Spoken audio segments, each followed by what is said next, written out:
मुग्धा और उसकी सास के बीच पूरा समय सास के किसी न किसी काम को लेकर मतभेद चलते ही रहते हैं। बहू, ओ बहू, जरा चाय बना दे। मुग्धा चाय लेकर आती है। ये लीजिए, और कुछ चाहिए? अरे नहीं, बस चाय पीने का मन था। जाओ, तुम दूसरा काम करो।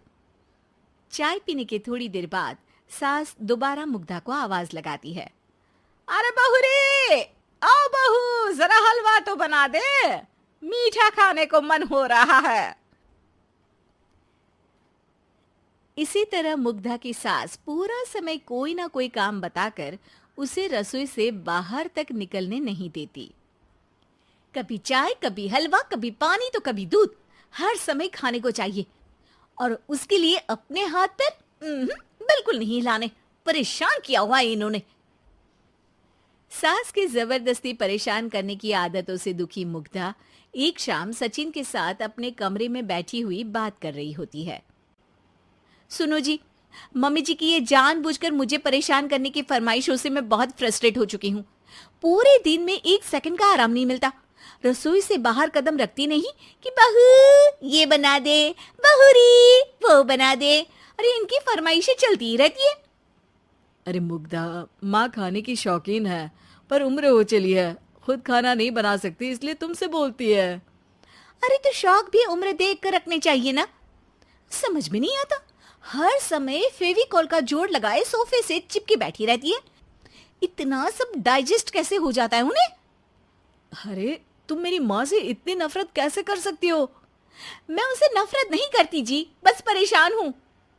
जहां मुग्धा अपने पति से ये सब बोल रही होती है, वहीं उसकी सास भी कमरे के बाहर दरवाजे से कान लगाए सारी बातें सुन रही होती है और अगली दोपहर रसोई में मुग्धा के पास जाती है।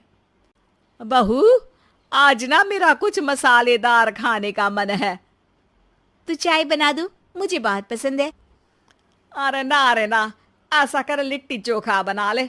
और हाँ, जितना मसाला बातों में मिलाकर पति को सुनाती हो ना, सब्जी में भी वैसे ही डाला करो, खाना स्वादिष्ट बनेगा। सास की बात सुनकर मुग्धा हैरान रह जाती है। मतलब अब पूरा समय मुझ पर हुक्म चलाने के साथ बंद कमरे में हुई पति पत्नी की बीच की बातें भी सुनती है? अरे बात जब मेरी थी तो सुनने में क्या दिक्कत है? ये कहकर सास वहां से चली जाती है। अरे अब तो हद पार हो गई, इस तरह से तो ये मेरा जीना मुश्किल कर देंगी। मुग्धा सास की हरकतों से परेशान उसका हल सोचने लगती है और इसी तरह कुछ दिन बीत जाते हैं, जिसमें सास का जन्मदिन आता है। मुग्धा बहुत खुशी के साथ अपनी सास को एंड्रॉइड मोबाइल गिफ्ट करती है। मम्मी, आपको सबसे बात करने के लिए बहुत दिक्कत होती है ना, कभी सचिन तो कभी मुझे बोलना पड़ता है, पर इस मोबाइल से आपको कोई दिक्कत नहीं होगी। एक जगह बैठे बैठे बहुत कुछ कर सकती हैं अब आप।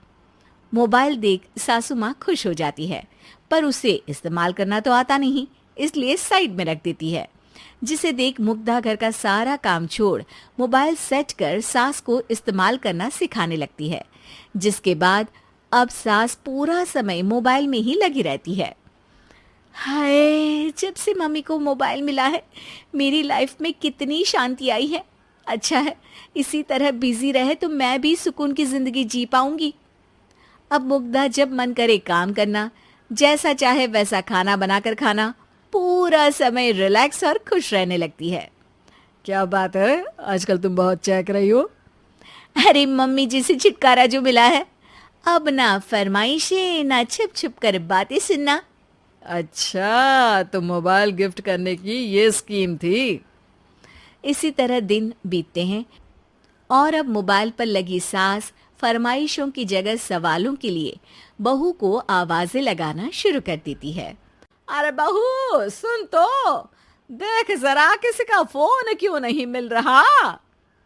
रिचार्ज खत्म हो गया है, पर अभी 4 दिन पहले ही तो मैंने किया था, इतनी जल्दी कैसे खत्म हो गया? अरे मैंने कल तेरी कनाडा वाली मौसी सास से 3 घंटे बात की थी ना। क्या? इतना महंगा तो मोबाइल भी नहीं आया जितना महंगा इसका रिचार्ज पड़ रहा है। इसके बाद तो जैसे मुग्धा के दिन के 24 घंटे में से 20 घंटे सास के पास उनके मोबाइल रिलेटेड प्रॉब्लम सॉल्व करने की ड्यूटी ही बन जाती है। अरे मुग्धा, ये मोबाइल में अचानक तेरी मौसी सास की शक्ल क्यों दिखने लगी? और ये तो हिल भी रही है। मम्मी, ये गूगल डुओ का वीडियो कॉल है। इसमें आप बात करने के साथ एक दूसरे की शक्ल भी देख सकती हो। अच्छा, ये तूने मुझे पहले क्यों नहीं बताया? अब बताने के लिए पहले नहीं बताया। इसी बीच सचिन भी वहां आ जाता है और सास अपनी वीडियो कॉल में बिजी हो जाती है।